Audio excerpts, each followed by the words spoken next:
What's good with YouTube? You already know Big Flacco with a convict's perspective, and I'm smashing, dashing, sliding on through with a little bit of energy.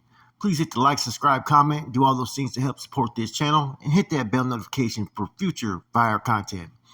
As you can tell, man, I thought it was about time that we discuss this individual, James Conejo Perez, right?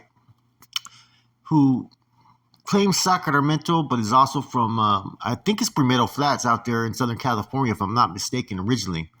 But yeah, he recognizes himself as from Sacramento. Now, he's been a long time canal from way back in the days, right? I think as far back as maybe 73, 74, if I'm not mistaken.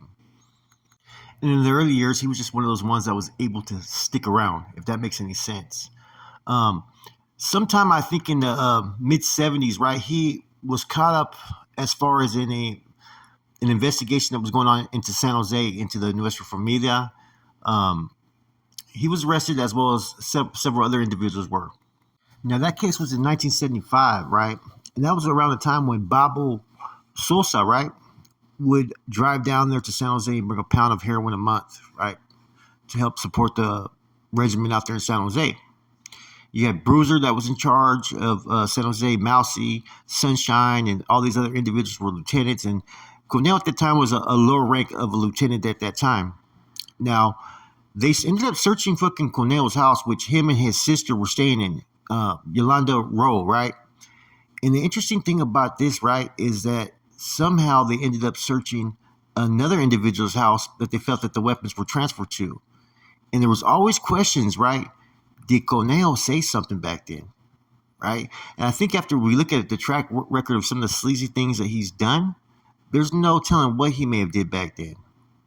Eventually, he went back and did some time, but he was out by 1977. And this was kind of a little major case at that time that nobody talks about. This is basically the San Jose Regiment, being arrested around 1975. Now, he goes to Tracy. He gets out around 1977. He ends up having a B&L, right? And they also have a hit list for what they called hermits, right? And there's two different groups. There's a group that's coming to, my eyes in the last few weeks, right? And it was called let me make sure I get it right. It is actually called the United White People's Party. Now, they were totally separate from the AB, but there was some kind of like a relationship there. Aryan Brotherhood members and Mexican Mafia members. This was the hit list at the time that every NF member had, and lo and behold, Conejo was married to a female named Yolanda Rowe. Her brother, his name was Michael Rowe, was an actual Aryan Brotherhood member. Therefore, Conejo somehow was related to an AB member that was his brother-in-law. Now, his brother-in-law was found in Discovery Park in Sacramento, 3 gunshots to the head, right, which they were able to, I think, get the ballistics that with a rifle that they had at the home, and his pockets were turned inside out, and his wallet was missing. So basically, it was made to look like it was a robbery gone wrong or something to that extent, right? He ends up catching a life sentence. So as we already know, around the 80s, the NF was kind of underground because they were having internal issues between the Bobo faction versus Black Bob faction, which Black Bob eventually won. Now, sometime Corcoran opened up, and Conejo was ordered to kill his celly. But instead, there was a man-down situation where the MTA came and snatched up his celly. And Conejo was a little bit MIA for a little bit after that. Lo and behold, he shows up. He's in the Bay. And apparently after years, and as the NF is restructuring a lot of things that had happened in San Jose and whatnot in their positions, he ends up becoming the unit commander of C5 as well as a captain. Now, complaints had been filed against Conejo, right? Because basically his regiment, right, his unit, there was nothing that was there to help the gente that were there. He was a very greedy individual. Had money coming in, had all kinds of magazine subscriptions and whatnot, right? But yet when soldados came in that were no rivals, they didn't have the bare necessities for those soldados. So a couple of C's were questioning where was the money going. A complaint was filed against Conejo, and eventually Corning, right, stripped Conejo of all the magazine subscriptions and the things that they were basically letting him have at that time through the regiment proceeds. See, a lot of times the regiment will, put money on NF members' books, They'll send him magazine subscriptions and whatnot. And so they pretty much took all that shit away from him as a learning lesson. Now, as far as what happened in Corcoran, where he didn't end up, hitting his celly like he was supposed to, I don't know how he got out of that. But there'd be a lot of things that are not understood that had happened, in the 80s and 90s that people would scratch their heads. Now, prior to all this stuff that happened, Operation Black Widow, right, Conejo was meddling in a lot of affairs and trying to exercise his authority on things that he had no authority, that even Pinky, at the time, who was the street regiment general, had to send word that Conejo was a step back, that he did not earn his authority within the organization that he was trying to exercise. And the buildup with conflict with Corcoran was starting to arise as well. That after OBW happened, right, Conejo was trying to request Corcoran to send its manpower that they had for the streets to follow under him, which was met with kind of backlash. It was kind of ignored. Now, at that time, the only one that came out of Corcoran that was functioning out of Corcoran was me. And I was already destined to function under the GOP. And at that time, Wino, as everybody knows, was a captain within the NF who was supposed to take over the streets. The position that Ashley had was that of Wino's, that he was only holding that position temporarily, right? All the complaints that Ashley had against certain NF members had already gone to Wino. And that's kind of what fucking Wino's fallout is he had went to bat against these issues against Cuete and against other NF members, right? And filed treason charges, right? Only for fucking Ashley to fucking be the one that informed. Now, never once did I ever hear anybody say that Corcoran was fucking headquarters or anything like that. That was all created by Conejo. Corcoran had the individual that was stepping out to the streets. It was also an alternative route for people to communicate with a location where there was seas. Therefore, there was a lot of shit that Conejo crossed up because he was requesting Corcoran this and that.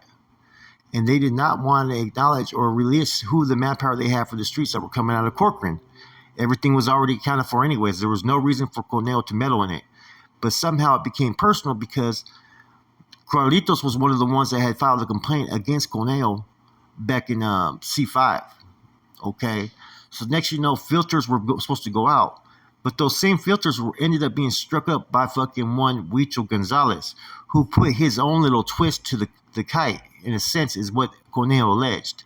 Some of the things that were being said in there could have put any northerner at risk, such as take flight on Wino or Carlitos if they don't stand down. That right there could have got a lot of people crossed up. And Conejo turns around and tried to blame it on Huicho. But at the end of the day, it was Conejo who was trying to cross up Corcoran and Carlitos and them. That I know that there was counter complaints filed at that time, because you guys got to remember, Carlitos was the one I used to channel through, prior to Operation Black Widow. There was complaints filed against Conejo requesting for Conejo to fucking basically be expelled from the organization. Somehow brass members still gave him a pass, even though he was demoted to Cat 1 for other past acts of meddling in affairs where certain shit happened that shouldn't happen, is all I'll say.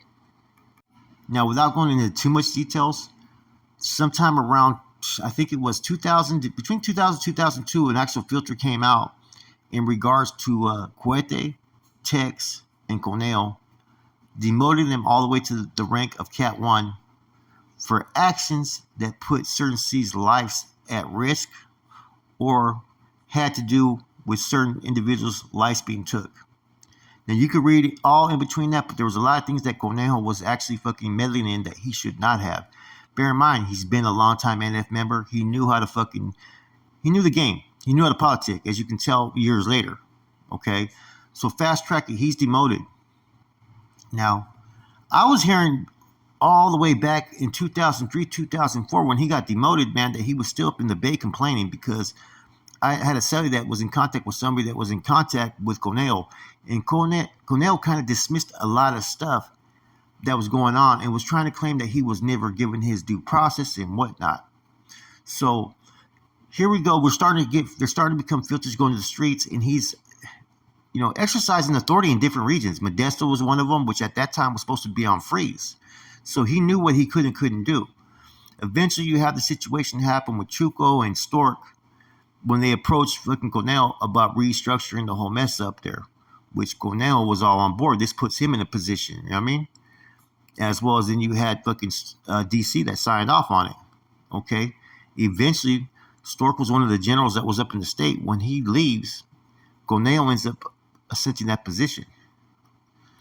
Now, all generals are supposed to be basically almost equal to a certain extent. That's why you have 3 generals, because in certain decisions you have to have at least the majority. So you have to have a 2/3 of a vote on certain decisions. But the General Advocate's Office usually holds a lot of sway because they get all the complaints and as far as the financial aspects of things as well. So he ascends to one of the positions of GAO, which had a lot to do with the decisions that were made in several NF members being hit. Now, every single individual that was hit, Carnales, right, since 2015 when they ended up on the yards, Conejo had a part in every one of them. Every one of them. And these are the same antics that he had done on the streets. Now, he's had relationships that have been too, over familiarized with past oppositions. He spoke about getting the Mariposa. He's even made comments to certain people about fucking, we'll do our own fucking things. Fuck what the feds say. These are things that have came out of his mouth. As well as he was meeting up with active IGI in SSU while he was housed in Salinas Valley. Fast forward to end all hostilities, and they're all out there on the lines. And I remember I did this about 2.5 years ago when we first started the channel. I talked about Conejo on just 1 yard alone in Solano was making like $20,000 or $30,000 just on 1 yard.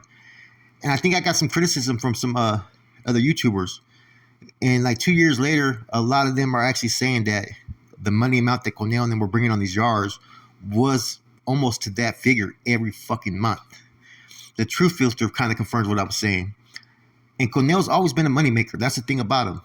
You know, it goes back to when he was out there in the San Jose Regiment working with Bruiser and Mousy and all them and Sunshine, that they had connects with Babo and that they were making money out there in the streets. So he's always been in the mix about making money, but he's been a selfish person. That's a problem. And he'll do whatever he has to do to maneuver to get rid of anybody who poses a threat to his agenda.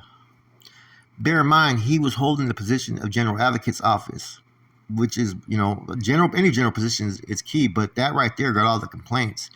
So he could spin any narrative on all the complaints that were being filed against other NF members, as well as in the retort towards the feds, right?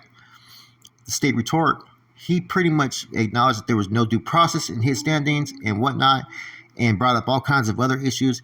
And he wrote it to where he's using the articles and he's making it sound very professional, but there's little limited substance to what he's actually saying, and that right there to me was just a camouflage of him just trying to make it sound good. And that came from the GAO office, General Advocate's Office.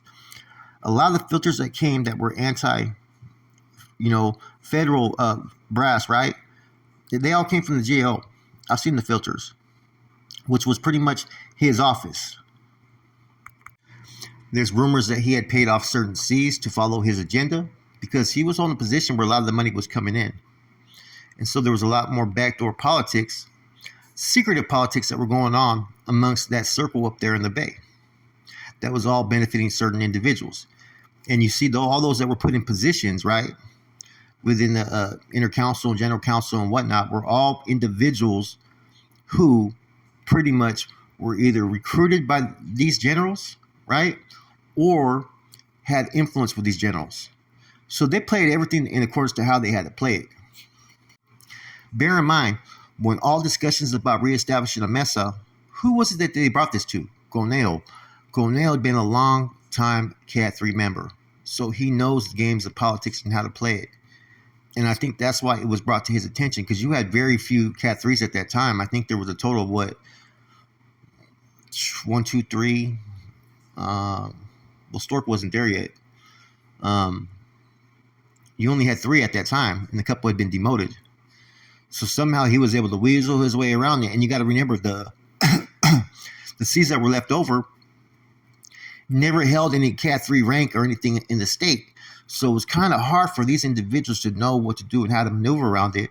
So that's why sometimes you would see, the generals were reaching out to certain NF members that they trusted to try to infiltrate and get rid of Conejo. That was the whole plan, was to get rid of Conejo in DC and even Chuco. when Mateo was got at, and just to put one person in charge of California, and then they were going to find a way how to work everything else out, and that's what they're currently doing. The position that Silent currently has is basically the same position that Mateo was supposed to take over as the lie agent of California. Okay, now we already know he's been indicted. He's in a wheelchair, and they've filed a lot of different. If you look online, they've been filing stuff in the feds, right? Basically motions, and I think that's to prolong them going to the fucking feds, right? Him in DC. Now, I heard that his comments and his statements in discovery, which is going to be interesting when the guys in the feds get to see the discovery, that he made some very improper statements. Now, I heard that everybody said something. I heard in accordance to certain people I know made certain statements when they got arrested that they should not have made. Doesn't mean that they were bad, they're going to get whacked. But Conejo went a little bit too far in his fucking interactions, right? At the same time, we know about him meeting with IGI and SSU, and he's pretty much justifying that was just to keep the fucking climate open to where they maintain out there in those yards that he wasn't doing any treasonable talks or whatnot.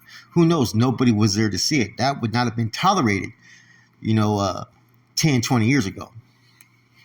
Now, Conejo is basically a money-hungry, power-hungry individual. I mean, he's been down since 77. So a lot of times people want something for the sacrifice they made. I get that part. But when you have certain actions, right, that affected other people along the ways, and your whole standings has pretty much a stain on it, you're not going to have those fucking pity permissions or that gratification of what you want. And he's gone out of his way. Even when they first got indicted, he started sending filters out, asserting control and power. There were C's that were recruited around 2001 and 2002 when Operation Black Widow happened in different facilities that Conejo had pretty much stamped their statuses, right? Only for all those individual status to be fucking revoked. He had no power at that time. Later on, like I said, is when the power came into his hands, and that's when everything started to change. Anyways, this is a little profile so you guys can get a better understanding of who Conejo is as an individual. It is what it is. He's done what he's done. And with that said, I'm out.